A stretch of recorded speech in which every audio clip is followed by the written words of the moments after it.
I'm Paul Audley. I'm the president of Film LA, and we're here at the request of the mayor as he reaches out to the film industry to talk more about what the city can do and to also let them know what the city's been doing for the last 2 years to improve filming conditions here. Film LA, as the permit office for the city, does a lot of work with the mayor and the council on informing them about what the film industry's needs are, the issues facing it, and potential solutions as well. We're also the major data resource for all governments, really, and the industry as far as what's going on, not only locally, but across the country in film incentives. One of the first things that happened when I arrived in LA to become the president of Film LA was the mayor asked me to come in and arranged a meeting for me to meet with all of his department heads and all of his GMs and made a very clear statement to them that filming was critical to Los Angeles and its economy and that he insisted that they be accommodating to it within the bounds of regulation. Also around that time I did a listening tour around and was able to go back and meet with the mayor and some of the council members to tell them what I was hearing from the studios, the unions, the guilds, independent producers, the commercial producers. And the result was that the city created a film task force and a parking task force that looked at a lot of these issues and began to try to address them. In particular, they continued the opportunity for filmmakers to use city facilities, most city facilities, without charge beyond the cost of staff that may be necessary while you're in a city building. This is a huge benefit when you look at, for example, in New York, where you may pay $4,000 to $5,000 a day for a city facility. Here in Los Angeles, you don't. And it's a great benefit.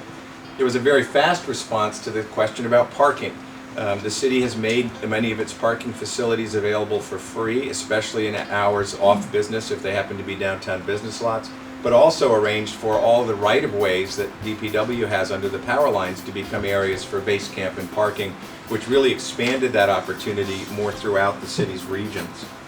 We also heard that there was a desire to have power sources in some of the frequently filmed areas. And so the Department of Public Works and utilities put in power nodes into City Hall, the old LA Zoo, and Department of Public Works buildings, all fairly frequently filmed, designed by folks in the industry to meet the standards they need to provide power without having to use generators and other facilities that may be on the street and sometimes cause complaints. An ordinance was passed which had a dynamic change on how we do business on the street, and that ordinance included a provision that prohibits anyone from interfering with a permitted film activity. Prior to that, you could be cited for filming without a permit, but you had no recourse against people who may try to hold up your production for money. This ordinance is in place, and with it came a dedicated unit at Los Angeles Police Department where we now have field people, a sergeant and 2 officers that we can send out to help you out. They have made arrests under this ordinance, and it's had a dramatic effect on reducing the amount of payment made by the industry in neighborhoods and commercial districts that used to be pretty extensive. Film LA created a locations website for all of our client jurisdictions called Loco Scout,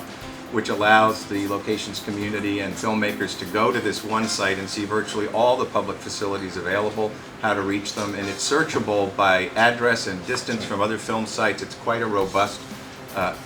opportunity, and it's at locoscout.com. If you haven't looked at it, please do. And the other is, we were asked to help promote both the industry and how it works in the city and the industry to the larger world, and you've probably seen things that look a lot like this around the city on billboards, on